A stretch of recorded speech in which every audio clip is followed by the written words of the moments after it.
이사벨은 16번째 시간입니다. 이사 17장을 통하여 인간 종말의 비극에 대해서, 화려한 도시가 망하는 것에 대해서, 에브라임의 멸망에 대해서 배움을 하도록 하겠습니다. 본장은 북방 수리아의 수도였던 화려한 도성인 다메섹을 들어서 인간 종말의 비극을 말씀하신 것인데요. 은과 금이 풍부한 화려한 도시가 망하고 말 때가 온다, 이 말씀이시죠. 자꾸 제가 강조하지만 모든 예언서는 인간 종말의 목적을 두고 하나님이 말씀하시는 것이다, 이렇게 말씀을 드릴 수가 있죠. 지난 시간에도 모압 망한 지 750년 후에 이 이스라엘과 쓰여졌는데, 모압을 들어서 인간 종말에 모압과 같이 살면 멸망한다 그랬죠. 그 모압 족속은 아브라함의 친족이지만은 그 다윗 왕국 건설을 방해하다가 하루아침에 멸망을 당했는데, 인간 종말에도 왕국권을 하는 사명자들이 나와서 왕국권을 할 때 그걸 파악하면 불의한 격건들은 다 망하게 된다, 이렇게 말씀을 드렸죠. 오늘은 이거를 조금 제가 알파 역사를 통해서 우리가 이 시대에 이제 어떻게 전개될 것인가를 알 수가 있는데, 이거 조금 서론을 좀 보시고 이 말씀을 증거하도록 하겠습니다. 여러분들이 다니엘서 8장에 보면 다니엘이가 환상을 보게 됐죠. 다니엘이가 환상을 보는데 수염소에 대한 환상이 나오죠. 그래서 8절, 9절 이쪽에 보면 이렇게 되어 있습니다. 수염수가 서로 심히 강다하여 강성할 때 그 큰 뿔이 꺾이고 그 대신 현저한 뿔 넷이 하늘 사방으로 향하여 났더라.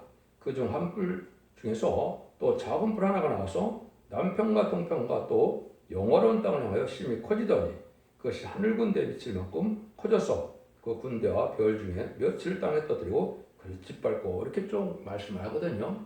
수염수가 등장하죠. 수염수는 지난번에 여러 번 말씀드린 것처럼 그때 당시에 이제 약관의 나이에 그 유럽과 그 애국까지 통일시킨 알렉산더 대왕을 뜻했다, 이렇게 제가 말씀을 드렸습니다. 근데 그 큰 뿔이 꺾이고 나서 네 뿔이 나온다 그랬죠. 현저한 뿔 넷.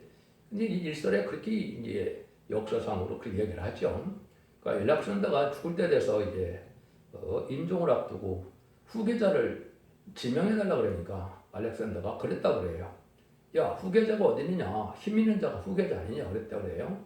그러다 보니까 그 네 부하가 피 터지게 쌓아서 이것이 네 뿔이 돼서 네 나라로 나눠진 겁니다. 이걸 지금 왜 말씀드리냐면 이거 자체가 인간 종말을 예표한 것이고 알파적인 역사입니다. 앞으로 곧 적그리스도의 통치 시대가 오게 되는데, 적그리스도를 예표한 것은 성경상에 두 명이 있습니다. 이제 세 번째 나올 건데요. 첫 번째는 오늘 말씀드리고자 하는 여기에 네 뿔이 돼갖고, 네 뿔이 그때 당시에 어떻게 나눠졌느냐? 셀루쿠스, 프톨레미, 루시마쿠스 이렇게 나눠졌습니다. 그때 당시에 헬라의 이제 수도 수리아의 그 지역이 셀루쿠스인데, 셀루쿠스에 안티오쿠스 에피파네스라는 아주 악한 왕이 등장하죠. 그 왕이 등장해서 여기 보면 영어로운 땅을 향하여 심히 커지다니 그랬죠. 그리고 막 짓밟는 역사가 오고 매일 드리는 제사를 제어버렸다, 이렇게 나옵니다. 그 약한 왕이 인간 종말의 적그리스도의 예표로 첫 번째 나온 겁니다. 그래서 이때 이제 이스라엘 백성들은 어떻게 했습니까?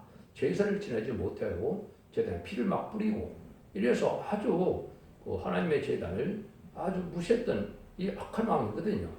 이것이 이제 1세기의 로마의 네로 황제가 두 번째 적그리스도를 예표로 나타난 겁니다. 이제 세 번째는 얼마 있으면 나타날 3차 대전에서 승리하는 이제 적그리스도의 통치 기간이 오는데, 후 3년 반 동안에 짐승의 표를 받게 할 그때 나올 왕이 바로 이제는 통치자가 이게 악한 마음으로서 짐승의 표를 받게 해서 모든 사람들 죽음의 길로 인도하는 일을 하게 되거든요.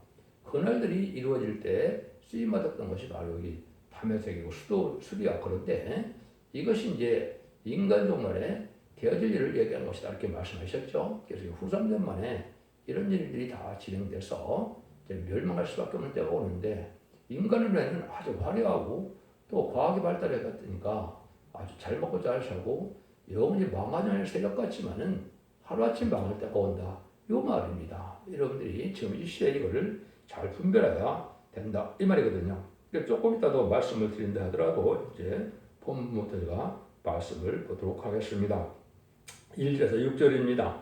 다메섹에 관한 경고라. 보라, 다메섹의 장차 성읍 모양을 이루지 못하고 무너진 무더기가 될 것이라. 아로엘의 성읍들이 버림을 당하리니 양 무리를 치는 곳이 되어 양이 늑대 놀라게 할 자가 없을 것이며 에브라임 요새와 다메섹의 나라와 아람의 남은 백성이 멸절하여 이스라엘 자손의 영광같이 되리라. 만군의 여호와의 말씀이니라. 그러나 야곱의 영광이 쇠하고 그 살찔 몸이 파리하리니 마치 추선한 자가 곡식을 거두어 가지고 그 손으로 이삭을 뺀 것 같이 르바인 골짜기에서 이삭을 주운 것 같으리라. 그러나 오히려 줄 것이 있으니 감람나무를 흔들 때 가장 높은 가지 꼭대기에 실과 이성계가 남은 것 같고 부성한 나무의 가장 먼 가지에 사옥의 나무 같으리라. 이스라엘 하나님 여호와의 말씀이라. 앞에서 하나님이 이렇게 이 말씀에 예언서에 두어진 예언은 그 이유는 뭐겠느냐 이 말이죠. 인간 생활에 물질 문명이 풍부하고 은가움이 풍부한 시대가 오지만은 결국 그 세력들은 다 하루아침에 멸망할 때가 온다 이 말입니다. 근데 이것이 먼 훗날이 아니고 이제는 마지막 전선에 들어갈 날이 임박하는 것이고 이것이 후삼대만 가져서 아마겟돈 때 다 망하게 되거든요. 이런 날들을 지금 하나님께서 경고하는데 이것이 이제 아주 임박한 때가 되니까 여러분들 이걸 참고해 볼 만하다 이 말입니다. 그러니까 화려한 도시에 보면 여기 모래는 이삭을 줍는 것 같다 그랬죠. 그러면 그 추수는 누가 해겠겠습니까? 추수는 마귀가 다 해간 겁니다. 환란 때 멸망하게 되고 결국은 재앙과 지금 올해부터 재앙이 참 많죠. 뭐 지금 섭씨 75도까지 온도가 올라갔다 그래요. 이런 일들이 그냥 평범하게 일어난 일이 아니거든요. 여러분들이 환란적인 시대가 가까이 온 것이고 멸망이 되는 걸 지금 경고하고 있는데 이때 이 회개가 그렇게 돌아오지 못하면 영원히 멸망할 때가 오는 거거든요. 여러분 이걸 지금 잘 생각해야 된다. 근데 얼마나 남을 사람들이 없다는 거죠. 그 도성 자체가 돌무더기가 된다고 한다 이 말입니다. 화려한 빌딩에 얼마나 지금 화려합니까? 근데 그것이다. 돌무더기에서 다 망할 때가 온다 이 말인데 특별히 여기서 말씀하는 건 이제 아까 다메섹, 수리아 이런 걸 얘기했으니까 악한 세력들은 무슬림의 공산당 세력을 물론 얘기하긴 합니다. 그렇지만 자본주의는 그냥 안 망하느냐? 그것도 아니거든요. 자본주의도 망하게 되거든요. 그 일들을 저기 지금 설명을 했는데 이삭을 줍는 것 같은 게 이삭이 많이 있습니까? 우리 거기서 보면 이삭 숫을 많이 갔는데 이삭 죽기가 쉽지 않죠? 얼마 안 남죠? 그러니까 마찬가지로 그렇게 저기 하고 또 감람나무 흔들어서 이삭에 사오라고 그랬죠. 그러니까 한 성읍에 한 교회에 이삭에 4~5개밖에 안 남는다 이 말입니다. 그 나머지는 환란자한테 다 멸망을 당한다 이 말이거든요. 이것이 성경을 살펴보자는 말씀이거든요. 그래서 아까도 보신 것처럼 헬라 시대에 4대 강대국이 나왔던 것으로 인간으로 4대 강국이 나온다고 제가 말씀을 했죠. 그것이 스가랴 1장 18절에는 네 뿔로 나오는데 그 네 뿔이 지금 미용불소의 강대국을 얘기합니다. 그 강대국이 결국은 세상을 차지해야 되는데 뭘 차지해야 됩니까? 유엔안 전무장의 이사의 거부권을 가지고 전쟁 여부를 결정을 하고 이렇게 하겠죠. 그러니까 이런 일들이 하는 장중에 있는데 이 일들이 지금 이럴 때가 온 것은 바로 전사면에 들어가서 하나님의 종이 나타나므로 하나님의 종의 입맞은 자를 이제 인을 치는 역사가 시간 4,000명의 숫자를 채우고 나면 그날이 곧 온다 이 말입니다. 그러니까 먼 훗날이 아니거든요. 그러니까 지금으로 본다면 2027년이나 늦어도 2028년 정도는 될 것 같은데 이런 때 이런 일이 이룰 수밖에 없는 때가 온다 이 말입니다. 그래서 다메섹은 바로 구약시대 헬라시대 예수를 괴롭히던 수리아의 서울인데 아까도 말씀드린 것처럼 돼지 피를 막 뿌리게 하고 또 3년 반 동이나 이런 이스라엘 백성들을 극히 아주 괴롭혀서 제사를 못 지내게 하는 일이 벌어졌었거든요. 이게 이제 후 3년 만에 예배를 드릴 수 없는 때가 오거든요. 점점 이제 알곡을 모으고 나면 후 3년 만에는 금을 자비가 용서가 없고 심승의 표를 받지 않으면 누구든지 다 죽이고 심승의 표를 받으면 멸망이 되는다 심판이 되는다 해서 한 명도 예외 없이 대접자에게 결혼받다 아마겟돈 때 천멸당해서 아인과 지인이 한 명도 살아남지 못하는 것이 세상의 심판이거든요. 그 말씀을 지금 하시는 거다 이 말입니다. 근데 여기도 보니까 야곱의 영광에 세한다 그랬죠. 기독교인이 말세 물질에 도취되게 해서 그래서 내가 하나님을 잘 믿어서 내가 부경을 잘 누리고 잘 먹고 잘 사는다. 이것이 복이 아니다 이 말입니다. 환란과 되는 남성 남백성에 대해서 세세 축복을 누릴 수 있는 이런 복을 누려 참된 기독교인인데 지금 그걸 알지 못하고 있죠. 그래서 그것이 바로 멸망의 때 같이 망한다 이 말이거든요. 그래서 하나님께서는 이제는 이 시대를 목적으로 했을 때 눈물 고통 질병 재앙 없는 믿는 눈에 축복을 주고 사는 것 사람이 사랑이기 때문에 그 사랑을 주기 위해서는 심판할 수밖에 없고 심판이 올 때 살아남는 신앙이 지금 필요하다 이 말입니다. 지금까지는 예수 믿고 종장받아서 요원것만은 시대이기 때문에 별 역사가 없었던 것처럼 지나갔지만 앞으로 환란장의 나라는 영과 혼과 몸이 구원받아서 영혼간에 자주 만대 축복을 누릴 것이냐 뭔들이 가족적인 전멸될 것이냐 이게 결정되는 것이 심판기거든요. 그래서 그때 당시에 이제 원대자원의 해결을 받는 완전멸의 역사를 믿고 순종하야만 이때 남성 남백성에 대해서 늦은 비 성령을 받아야만 남성 남백성에 대해서 새 시대에 가게 될 것인데 이때에 그냥 세상의 부경만 누리려고 하는 것은 들포도 기득권이다. 이사야 5장에 그렇게 말씀하셨죠. 그것은 속화되고 후파돼서 세상에 천년만년 살고자 하는 기독교인들도 한 말입니다. 이 사람들도 같이 망한다 이 말입니다. 악의 세력이 멸망할 때 부패된 기독교는 화려하고 물질에 도취된 기독교인도 다 망하게 된다 이 말입니다. 이걸 여러분이 지금 아셔야 되는데 예수님도 그러면 마태복음 13장 29, 30절에 뭐라 그럽니까? 주인이 가로되 가만두어라. 가라지를 뽑다가 곡식까지 뽑을까 염려하노라. 둘 다 추수 때까지 함께 자라게 두어라. 추수 때 내가 추수꾼들의 말하기를 가라지를 먼저 거두어 불사르게 바늘로 묶고 곡식은 모아 내 곡간에 넣으리라 하리라.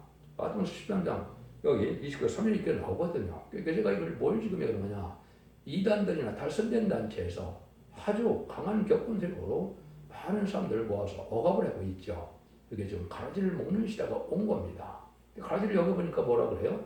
먼저 불에 태운다 그랬죠. 알고를 모르는데 환란지하고 심판날에 먼저 죽는다 이 말입니다. 그런데 이걸 알지 못하는 그러한 그 기독교들은 또 길목걸이 소경에 대해서 분별하지 못하니까 뭐가 이 시대에 무슨 신앙을 가져야 남백성이 되고 재림의주를 영접할 수 있는 신앙 준비라는 걸 알지 못하는 거거든요. 이럴 때가 불과 오는데 이때는 물질이 아주 풍부한 시절이다 이 말입니다. 그래서 지금 화려한 물질이 엄청나게 많죠. 슈퍼나 마트나 그 백화점에 가면 얼마나 상품에 같은 물품이 많아요. 근데 그것이 아무 소용이 없다는 겁니다. 그래서 에스겔서 7장 19절에도 이렇게 얘기를 했어요.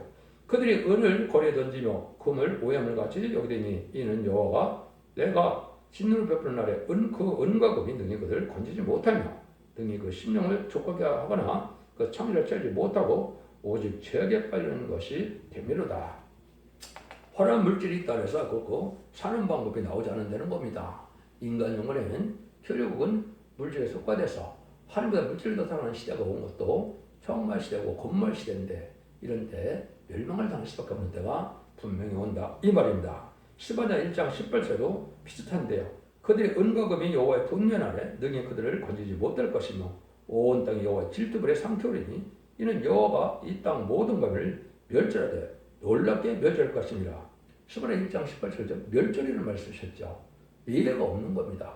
한 명도 예외가 없이 다 망한다 이 말입니다. 뭐가 망하는 겁니까? 다른 지지를 표현해서 순종하는 자들은 알고는 모아질 때 알고로 모아져야 되는 것이고 알고로 모아지지 않으면 전멸당한다 이 말입니다.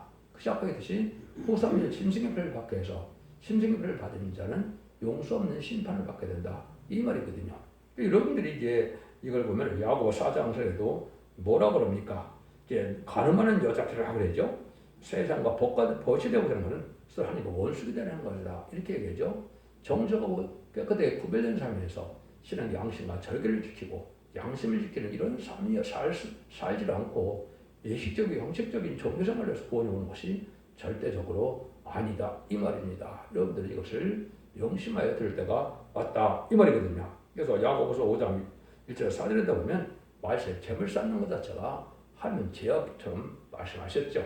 말세에 내가 재물을 쌓두다 바라 너희 밭에 수수 품꾼에게 주지 않으면 사기에 술래지르며 추수한 자가 우는 소리가 마음으로 죄에 들려니라. 그래서 은과 금이 아무 소용이 없고 좀에 먹은 것과 같이 녹슬 때가 온다 이렇게 말씀하시죠. 그러니까 세상의 부경을 위해서 야곱의 영광을 싫어하는 것은 뭐예요?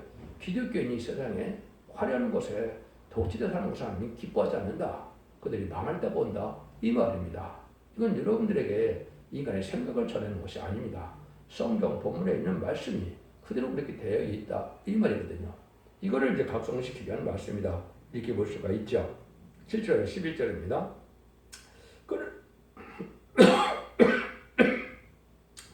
그날에 사람이 자기를 지으신 자를 쳐다보겠으며 그눈의 이들의 거룩한 자를 바라보겠고 자기 손으로 만든 자를 쳐다보지 아니하며 자기 손으로 지은 아세라나 태양성을 바라보지 아니할 것이며 그날의 견고한 성읍들이 옛적의 이스라엘 자손 앞에서 버림받은 숯불 속의 초소와 작은 산 꼭대기의 초소 같아서 황폐하리니 네가 자기의 능력의 만성을 마음에 두지 않을 까닭이라. 그러므로 네가 기뻐하는 식물을 심으며 이병의 가지도 일종하고 내가 10년의 울태를 두고 아침에로 실로 잘 발육하도록 하였으나 근심과 심한 슬픔의 날에 농작물이 없어지리라. 여기에 그렇게 되는 이유가 딱 나오죠. 여기는 그러니까 좀 어렵겠지만 뭐라 그럽니까? 구원의 하나님을 잊었던 것을 능력의 반석을 마음에 두지 않았다. 이 말이죠. 반석은 주님도 반석이라고 그랬고 또 하나님도 반석이라고 그랬죠. 변치 않는 하나님의 구원의 역사고 또 하나님의 이게 특별히 돌로 표시된 것은 심판주 역사를 뜻하는 것이다. 제가 그렇게 얘기를 했죠. 그래서 죄인을 불렀던 예수님은 이제는 누구든지 용서하는 그런 시대지만은 제레미주가 오실 때는 심판주기 때문에 용서 없는 심판을 하며 또 상급을 줄 때다 이 말이죠. 근데 그 반석을 마음에 두지 않았다. 그건 말세보의 비밀, 심판주의 역사의 비밀, 예언의 말씀을 읽고 듣고준다의 비밀 이런 걸 염두에 두지 않고 신앙생활을 발휘하지 않으면 다 망하게 된다 이 말이거든요. 그래서 그런데 이 세상은 여기 또 기뻐하는 식물들이 많이 발달을 해서 아주 풍부하죠. 여러분 여기 보면 지금 많은 것이 이제 뭐 스마트팜이나 이런 것들이 많이 나와 있죠. 비닐하우스뿐이 아니라 이제 온실이나 스마트팜이나 이런 거에서 받은 이방의 과제를 여기에 이제 두르고 울타리도 심고 씨를 잘 발육한다고 그랬는데 풍부한 채소를 많이 지금 공급을 하고 있죠. 이런 풍부한 세상이 온다 하더라도 이것이 다 결국 나중에 소용이 없게 된다 이 말이죠. 그러니까 이러한 시대가 지금 시대가 왔죠. 그러니까 얼마나 많은 채소나 얼마나 많은 과일이 참 많고 풍부합니까? 근데 이렇게 잘 먹고 잘 산다 하더라도 그것을 해서 세상 끝날에 올 때는 그것이 아무 소용이 없다 이 말이거든요. 그래서 이 심판주 역사에 대한 부분들은 여러 군데 이제 돌로 변해되는데 심판주 역사를 머릿돌이라 또 시험하는 기초돌이라 또 다니엘서는 뜨인돌이라 그랬죠. 그래서 이거는 심판 때는 용서 없는 심판의 역사가 나타난다 이 말이거든요. 근데 하나님은 뭐 갖고 심판하겠습니까? 성경 말씀대로 심판하는 겁니다. 그 말씀력으로 예언의 법인 예언서계시의 본문대로 심판하신다 이 말이거든요. 진리를 지켜 순종하는 자들에게는 복을 주고 진리 앞에 순종치 않은 자들은 멸망할 떠오는 것이 심판 때다 이 말입니다. 왜 그럴까요? 완전한 축복의 나라를 주기 원하셔서 옛날에 아담과 하와 앞에 있던 예전 문화 축복 중에서 심판을 하시는 거거든요. 이럴 때가 지금 정확히 시대를 지금 예언된 대로 된 시대고 2700년에 예언한 것이 다 응해서 이제는 얼마 남지 않은 예언서만 예언이 되면 성취가 되면 새 시대가 온다 이 말입니다. 그래서 지금으로 봤을 때는 2034년경 정도에도 새 시대가 올 거라고 예측이 되는데요. 이건 예언 성취를 봐서 그렇다 이 말입니다. 그렇게 임박한 데 우리가 살고 마지막 한일에 전면의 구원의 역사와 후 3년 만에 신명이 바른 역사만 남겨놓은 때니까 그것이 아주 각성을 받을 때가 왔다 이 말입니다. 그래서 이사 28장에 보면 예수님을 갖다 이제 하나님께서 뭐라 그러니까 주 여호와께서 가라사대 보라 내가 한도를 시온에 두어 기초를 삼아 믿고 시험한 도요 기하고 견고한 기초들이라 그걸 믿는 자는 걱정되지 아니하리라 이렇게 말씀하셨습니다. 이게 바로 심판주 예수님을 잘 믿으면 급하게 멸망치 않는다 이 말이거든요. 근데 하나님 주님께서는 직당에 직접 지금 오시니까 공중강림하시게 올 때도 이제 알곡을 모으러 오시고 신부단장 전례를 모으러 오시기 때문에 드리러 오기 때문에 이 역사는 누가 합니까? 말세를 사명제하는 거죠. 이것이 두 증명을 받을 종을 뜻하는 것이고 인간형으로 입맞은 13을 사점을 일으킨 이제 사명자가 할 것을 말씀한 겁니다. 그것이 이제 어디서 응하게 됐냐? 스가랴 3장 9절에 보면 여호수 앞에 새 원들을 보라. 하늘에 7눈이 있느니라. 내가 셀 것은 색이며 이때 하루에 짜리라. 말세 세면가 나와서 7명을 받아서 원죄자들 해결받게 해서 결국은 이 심판 역사로서 알곡을 모르다고 온다 이거죠. 이것은 전선면의 역사를 뜻하는 것입니다. 이런 일이 벌어지면은 타미서 2장 45절에도 보면 여러분이 뭐라 그래요? 사람의 손으로 아니하고 하늘에 뜨인 돌이 철과 녹과 진흙과 은과 금을 부서뜨려서 결국은 다 망하게 되고 영원히 멸망할 나라가 세워진다 그랬죠. 그리고 우상적인 세상 나라가 다 망하게 되는데 인간의 마지막 나라는 미수 양국이다 이 말입니다. 그러니까 6장 1절에 보면 또 노트한 시대가 오는데 미수 양국으로 사회주의와 민주주의가 대립될 때가 인간 종말이다 이 말입니다. 성경적으로 인간 종말 기록된 것은 20세기 후반을 얘기한 겁니다. 그래서 21세기에는 새로운 구원의 역사가 시작돼서 새로운 구원의 역사로 천년국이 이루어진 시대가 온 것이 지금이다 이 말입니다. 이런 때가 와서 지금은 세상이 아주 혼란하고 재앙이 많이 난무하는 때가 온 것이고 그걸 여러분 잘 깨달아야 된다 이 말입니다. 이때 이 심판주 역사를 이제 거절하면 다 죽게 된다. 이 말씀도 예수님이 마태복음 21장 44절에 이 돌 위에 떨어질 자는 깨어지겠고 이 돌이 사람 위에 떨어지면 저를 가루로 만들어 흩트리라 하시니 이게 바로 심판주 역사 때 진리 앞에 순종하는 자는 다 망한다 이 말입니다. 이걸 이제 심판의 진리의 단질이라고 하는데 이걸 지금 잘 알지 못하고 있죠. 예언적 기록대로 심판하고 예언적 실대로 구원하고 예언적 실대로 지금 재앙이 오고 있는 겁니다. 그래서 그런 기록대로 이제는 심판할 때가 온다 이 말이거든요.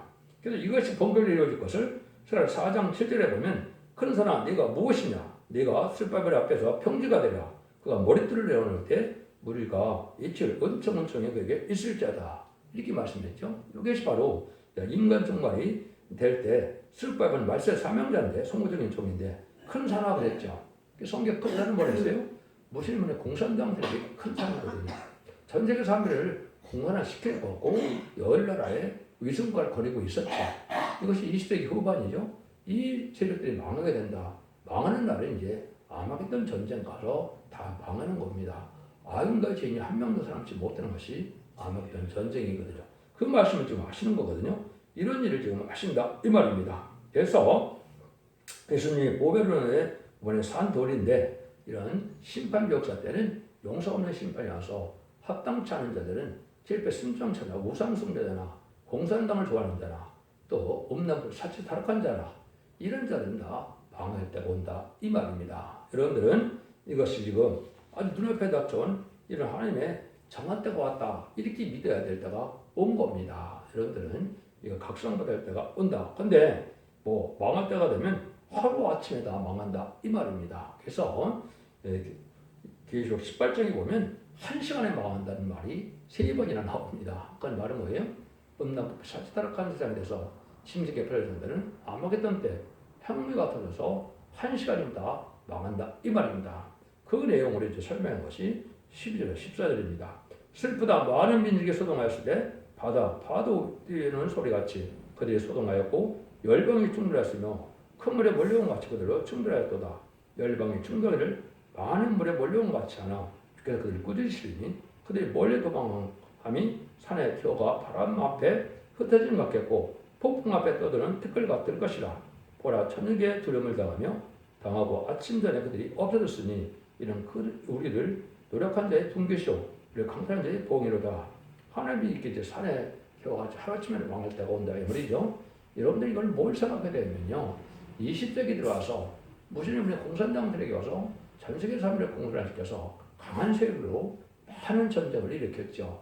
마지막으로 베트남 전쟁까지 해서 7째 머리 10별 달 일생에 그것이 완성된 건데 이 강한 세력들이 이제는 멸망할 때가 온다 이 말입니다. 그래서 공산당은 무슬림의 마귀 세력으로서 심판의 도구로 사용되다가 결국 심판 때 전멸당하는 것이 하나님의 방법이다 이 말입니다. 그래서 이러한 환란할 때 멸망했다고 할 때는 하루아침에 겨우서 나와서 망하였다고 온다 이 말인데 하나님께서 알곡만 보고 나면 이제는 망할 때가 오는 것이다 이 말입니다. 그 알곡을 모으는 기간은 1300년 만에 3년 반 1260일 42달밖에는 없다 이 말입니다. 이때 원죄자분들의 결정은 완전히 역사의 변론을 듣고 순종하면 원죄자분들의 결정도 적장고 세자하고 지금 몇 번째 먹힌 성찬이야. 제한일 영자방으로 예전의 축복인 천국의 축복을 주게 받게 된다. 이 말이거든요. 이 말씀을 여기서 하시는 겁니다. 그래서 하루아침에 이렇게 특별같이 다 망할 때가 올 때가 오는데 이것은 아주 속화되고 후회된 세상, 없는 법, 사태다를 극한 세상 다 멸망할 때가 온다. 이 말입니다. 여러분은 질 앞에 순종하여 신령과 고로가 구별된 삶 속에서 신앙의 정절을 지키고 깨끗한 양심 속에서 구별된 삶을 살아서 참된 진리에 순종하는 자들이 돼서 거룩한 백성이 되어 남도 나은 백성이 된다는 사실을 여러분이 아셔야 된다. 이 말입니다. 인간이 된 것이 아무리 화려한 생활을 했는데도 심판되는 이 비극적으로 다 망하고 말 때가 온다. 하나님이 정한 때가 와서 지금 6천년에 차서 예수님의 초림과 재림을 2000년에 예정하셨기 때문에 2000년에 오신 예수님이 재림의 주가 오실 때가 올 때가 된 것이고 재림의 주가 올 때는 이렇게 발과 주권을 갈고 나서 심판하러 오신다. 이 말입니다. 여러분들이 기독교 2000년의 역사가 예수님 그 정도 받아서 영원만 오셔서 끝을 맺는 것이 아니고 이제는 영원간에 원죄자분들 해결을 받아서 자선 무한대 축복을 누리는 복된 종들이 되느냐 그렇지 않으면 멸망하셔야 되는 자가 결정되는 때다. 이 말입니다. 화려한 물질에만 이제 속화되고 권력에 심취돼서 거기에 빠졌다가는 멸망당할 수밖에 없는 때가 온다. 이 말입니다. 여러분 진리에 잘 순종함으로 자손 만대 축복을 복된 종들과 성도님들 다 되시기를 예수님으로 간절히 축원드립니다. 아멘.